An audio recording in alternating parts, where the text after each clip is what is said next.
अस्सलामुअलैकुम वरहमतुल्लाहि वबरकातुह। नाज़रीन, तुसीं वेंदे पे हो ज़ैन मदनी इस्लामिक चैनल ते मैं तुहाडा मेज़बान मुहम्मद ज़ैन मदनी। अज की जिहड़ी वीडियो है बड़ी इंपोर्टेंट है और तुहाडी बचत वास्ते है वीडियो कि तुहाडे पैसे की बचत वास्ते। मैं अज की इस वीडियो के अंदर दसना कि सफ़र के महीने के अंदर किहड़ियां ऐसियां गल्लां ने जिन्हां दा शरीयत दे नाल कोई ताल्लुक नहीं और मौलवियां ने यह काम क्यों शुरू करवाए ने। पहले एक हदीस सुनो, उस तो बाद गल करने आ। नबी करीम सल्लल्लाहु अलैहि वसल्लम ने फरमाया, कोई महीना मनूस नहीं हैगा चाहे वह मुहर्रम दा होवे या सफ़र दा होवे। इस हदीस तो साबित हो गया कि अल्लाह ताला दे बनाए हुए 12 महीनों के विचों कोई महीना मनूस नहीं हैगा। फिर इन्हां मौलवियां ने सानू बुरे रस्ते ते क्यों लाया, इन्हां ने सानू ठीक रस्ता क्यों ना दसिया, इन्हां ने सानू गलत कम्मां ते क्यों ला छड्डिया। उनकी वजह इन्हां दा पेट है। अगर ये तुहानू खालस दीन दसन तो इन्हां दी रोज़ी च लत्त वजदी है, इन्हां दी चंगेर च लत्त वजदी है। ठीक है, ये तुहानू खालस दीन दस ही नहीं सकते। मुहर्रम गुजरिया, मुहर्रम के अंदर तुहाडे सामने ही है, इन्हां ने खूब ख़त्म पढ़े तो खीरा तो हलवे तो बिरयानियाँ तो दालां और वन तो सवन्ने खाने खाधे। जिसले मुहर्रम गुजर गया, ये हुण टेंशन च पै गए कि हुण की करिए। एक विचों सियाना मौलवी उठिया, उन्हें आखिया यार परेशान होने की काहदी लोड़ है, आप इन्हों सफ़र च भी ऐसे रस्ते ते लाने आ कि अपना खान पीन फिर टुरा रहेगा। उन्हें आखिया किवें? उन्हें आवाम नूं सद्दिया और सद के कहा जी यह महीना जिहड़ा है ना, ये सख्ती वाला महीना जे, इहदे च लिहाज़ा जिहड़ा तुसीं ना चने वंडिया करो काले। फिर नाल काला ही आखना, चिट्टे नहीं आखना। इन्होंने इन्ना भी पता है कि काले चने च कितनी ताकत होंदी। अच्छा, वो काले चने आवाम वंडन लग पई। फिर मौलवी जदीद होर हो गए, उन्हें आखिया जी विच आलू भी पा लिया करो, प्याज भी पा लिया करो, काम थोड़ा टेस्टी कर लिया करो, नीरे चने वावा नहीं लगते, बच्चे नहीं खाते। असल च उन्हां दे अपना ਜਿਹੜੇ ਉਹਨਾਂ ਦੇ ਆਪਣੇ ਜ਼ਹਿਨ ਨੇ ਨਾ, ਉਹ ਇਹੋ ਜਿਹੇ ਚਨੇ ਨਹੀਂ ਹਨ ਖਾਣਾ ਚਾਹੁੰਦੇ। ਉਹਨਾਂ ਨੇ ਬੱਚਿਆਂ ਦਾ ਬਹਾਨਾ ਲਾ ਕੇ ਤੇ ਚਨੇ ਹੋਰ ਵੀ ਟੇਸਟੀ ਕਰਵਾ ਰਿਹਾ ਤੇ ਉਹ ਬਣ ਗਏ ਆਲੂ ਚਨੇ। ਠੀਕ ਹੈ, ਸਫ਼ਰ ਦਾ ਮਹੀਨਾ ਆ ਗਿਆ, ਆਵਾਮ ਨੇ ਇਹਨਾਂ ਜਾਹਲ ਮੌਲਵੀਆਂ ਦੇ ਪਿੱਛੇ ਲੱਗ ਕੇ ਉਹ ਚਨੇ ਵੰਡਣੇ ਸ਼ੁਰੂ ਕਰ ਦਿੱਤੇ। ਕੀ ਜੇ ਮੌਲਵੀ ਆਉਂਦੇ ਨੇ ਕਿ ਸਖਤੀ ਹੁੰਦੀ ਹੈ, ਬਲਾਵਾਂ ਉਤਰਦੀਆਂ ਨੇ, ਤੇ ਜਿਹੜਾ ਬੰਦਾ ਚਨੇ ਨਹੀਂ ਵੰਡੇਗਾ ਨਾ ਉਹਦੇ ਘਰ ਬਲਾਵਾਂ ਆ ਜਾਣਗੀਆਂ।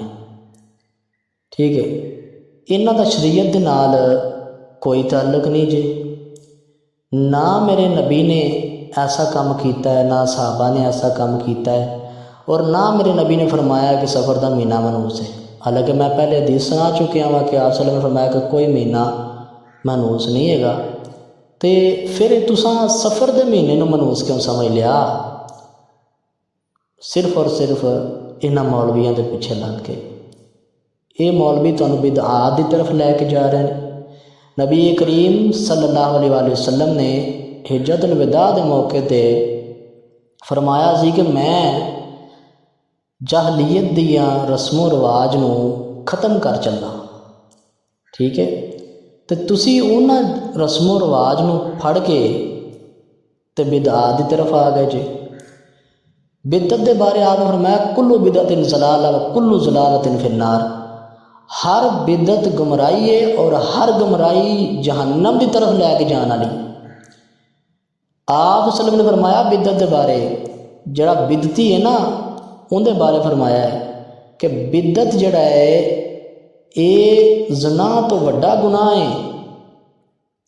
बिदत की तारीफ की है कि जड़ा काम नबी करीम सल्लल्लाहु अलैहि वसल्लम ने ना कीता होवे उन्हों दीन समझ के सवाब समझ के करिए तो वह बिदत होंदी है। ठीक है, हूँ एक बंदा आंदा है ਯਾਰ ਅਸੀਂ ਖਤਮ ਤੇ ਪੜ੍ਹੀਦਾ ਤੇ ਸਵਾਬ ਸਮਝ ਕੇ ਕਰੀਦਾ ਨਾ ਕੰਮ, ਤੇ ਸਵਾਬ ਸਮਝ ਕੇ ਜਿਹੜਾ ਮਰਜ਼ੀ ਕੰਮ ਕਰ ਲਓ। ਅਸੀਂ ਰੋਟੀ ਨੂੰ ਤਾਂ ਕੁਰਾਨ ਪੜ੍ਹ ਕੇ ਖਾਂਦੇ ਹਾਂ, ਸਵਾਬ ਸਮਝ ਕੇ ਕਰਨੇ ਆ, ਇਹਦੇ 'ਚ ਗੁਨਾਹ ਕਿਹੜਾ ਹੈ? ਉਹ ਮੈਂ ਆਖਿਆ ਤੂੰ ਮਗਰਬ ਦੀਆਂ ਕਿੰਨੀਆਂ ਰਕਾਤਾਂ ਪੜ੍ਹਨਾ ਹੈ? ਆਂਦਾ 3। ਮੈਂ ਕਿਹਾ 5 ਪੜ੍ਹਿਆ ਕਰ। ਆਂਦਾ ਕਿਉਂ 5 ਪੜ੍ਹਾਂ? ਮੈਂ ਆਖਿਆ 5 ਪੜ੍ਹੇਗਾ ਸਵਾਬ ਬਹੁਤਾ ਨਹੀਂ ਮਿਲੇਗਾ? ਆਂਦਾ ਨਹੀਂ, ਬਾਕੀ ਵੀ 3 ਗਈਆਂ ਜਿਹੜੀਆਂ ਪਹਿਲੇ ਵਾਲੀਆਂ ਨੇ। ਮੈਂ ਕਿਹਾ ਕਿਉਂ?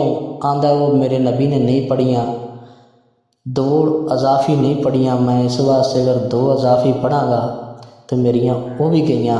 ਮੈਂ ਕਿਹਾ ਕਮਲਿਆ ਤੇ ਭੋਲਿਆ, ਅਗਰ ਤੇਰੀਆਂ ਪਹਿਲੀਆਂ ਵੀ 3 ਜਾਂਦੀਆਂ ਨੇ 5 ਪੜ੍ਹਨ ਦੀ ਵਜ੍ਹਾ ਤੋਂ, ਤੇ ਕਿਆ ਇਹ ਨੇਕ ਕੰਮ ਨਹੀਂ ਜਿਹੜਾ ਤੂੰ ਕਰ ਰਿਹਾ? 5 ਰਕਾਤਾਂ ਅਗਰ ਪੜ੍ਹਨਾ ਤੇ ਨੇਕ ਨਹੀਂ? ਆਂਦਾ ਇਹ ਨੇਕ ਨਹੀਂ ਰਹਿ ਜਾਏਗਾ। ਮੈਂ ਕਿਹਾ ਕਿਵੇਂ? ਆਂਦਾ ਸੋਹਣੇ ਨਬੀ ਨੇ ਨਹੀਂ ਕੀਤਾ ਇਹ ਕੰਮ ਤੇ ਨੇਕ ਨਹੀਂ ਰਹੇਗਾ। ਮੈਂ ਕਿਹਾ ਜੇ ਸੋਹਣੇ ਨਬੀ ਨੇ 5 ਰਕਾਤਾਂ ਨਹੀਂ ਪੜ੍ਹੀਆਂ ਤੇ ਨੇਕ ਨਹੀਂ ਰਹਿਣਾ, ਤੇ ਸੋਹਣੇ ਨਬੀ ਨੇ ख़त्म ਵੀ ਨਹੀਂ ਦਿਲਾਇਆ ਤੇ ਤੂੰ ख़त्म ਦਿਲਾਨਾ ਹੈ, ਤੇ ਇਹ ਕੰਮ ਵੀ ਨੇਕ ਨਹੀਂ ਹੈਗਾ। ਤੇ ਲਿਹਾਜ਼ਾ ਇਸ ਕੰਮ ਤੋਂ ਗੁਰੇਜ਼ ਕਰ ਲਓ।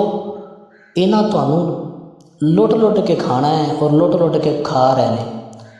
ਮੈਂ ਯਕੀਨ ਕਰੋ ਆਪਣੀਆਂ ਅੱਖਾਂ ਦੇ ਨਾਲ ਐਸੇ ਬੰਦੇ ਵੇਖੇ ਨੇ, ਐਸੇ ਬੰਦਿਆਂ ਦੇ ਨਾਲ ਮੇਰਾ ਟਕਰਾਓ ਹੋਇਆ ਮੇਰਾ, ਜਿਹੜੇ ਸਿਰਫ ਔਰ ਸਿਰਫ ख़त्म ਦਿਲਾਉਣ ਦੀ ਵਜ੍ਹਾ ਤੋਂ ਕਰਜ਼ੇ ਦੇ ਥੱਲੇ ਆ ਗਏ ਨੇ, ਕਰਜ਼ਈ ਹੋ ਗਏ ਨੇ।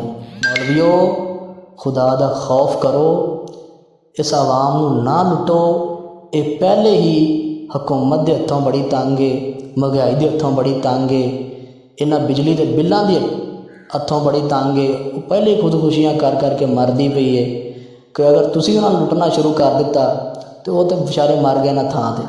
ਤੇ ਤੁਹਾਨੂੰ ਚਾਹੀਦਾ ਹੈ ਕਿ ਇਸ ਆਵਾਮ ਦੇ ਮੁਹਾਫਿਜ਼ ਬਣੋ, ਇਸ ਆਵਾਮ ਦੇ ਮਾਲ ਦੇ ਮੁਹਾਫਿਜ਼ ਬਣੋ। ਉਹ ਤੁਸੀਂ ਉਲਟ ਪੁਲਟ ਗੱਲਾਂ ਸੁਣਾ ਕੇ ਤੇ ਉਹਨਾਂ ਕੋਲ ਪੈਸੇ ਲੁੱਟ ਲੈਂਦੇ ਜੀ। ਉਹੋ ਜਿਹੇ ਸਾਡੇ ਭੋਲੇ ਭਾਲੇ ਲੋਕ ਹੁੰਦੇ ਨੇ ਜਿਹੜੇ ਤੁਹਾਡੇ ਗੱਲਾਂ ਪਿੱਛੇ ਲੱਗ ਜਾਂਦੇ ਨੇ।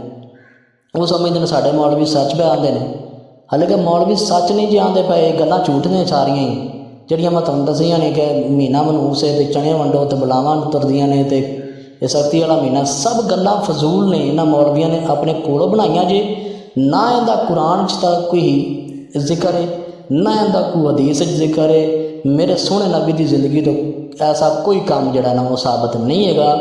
ਤੇ ਇਹਨਾਂ ਮੌਲਵੀਆਂ ਤੋਂ ਦੂਰ ਰਹੋ ਔਰ ਕੁਰਾਨ ਹਦੀਸ ਹੱਲੇ ਆਓ, ਖੁਦ ਤਹਿਕੀਕਾਤ ਕਰੋ, ਖੁਦ ਜਿਹੜਾ ਤੁਸੀਂ ਕੁਰਾਨ ਤੇ ਹਦੀਸ ਨੂੰ ਪੜ੍ਹੋ ਤਾਂ ਕਿ ਤੁਹਾਨੂੰ ਖਾਲਸ ਦੀਨ ਦੀ ਸਮਝ ਆ ਜਾਏ। ਔਰ ਮੈਂ ਇਹਨਾਂ ਮੌਲਵੀਆਂ ਅੱਗੇ ਗੁਜ਼ਾਰਿਸ਼ ਕਰਾਂਗਾ ਕਿ ਮੌਲਾਨਾ ਸਾਹਿਬ, ਅਲਾਮਾ ਸਾਹਿਬ, ਤੁਸੀਂ ਇਹਨਾਂ ਬੰਦਿਆਂ ਨੂੰ ਖਾਲਸ ਦੀਨ ਦੱਸੋ ਜਿਹੜਾ ਸੋਹਣੇ ਨਬੀ ਨੇ ਦੱਸਿਆ ਹੈ, ਤੇ ਉਮੀਦ ਕਰਨਾ ਕਿ ਤੁਸੀਂ ਅੱਲਾਹ ਦਾ ਖਾਲਸ ਦੀਨ ਪਹੁੰਚਾਓਗੇ ਇਹਨਾਂ ਤੱਕ, ਔਰ ਇਹਨਾਂ ਭੋਲੀ ਭਾਲੀ ਆਵਾਮ ਨੂੰ ਤੁਸੀਂ ਬੁਰੇ ਕੰਮਾਂ ਤੋਂ ਰੋਕੋਗੇ ਔਰ ਅੱਛੇ ਕੰਮਾਂ ਦੀ ਤਲਕੀਨ ਕਰੋਗੇ।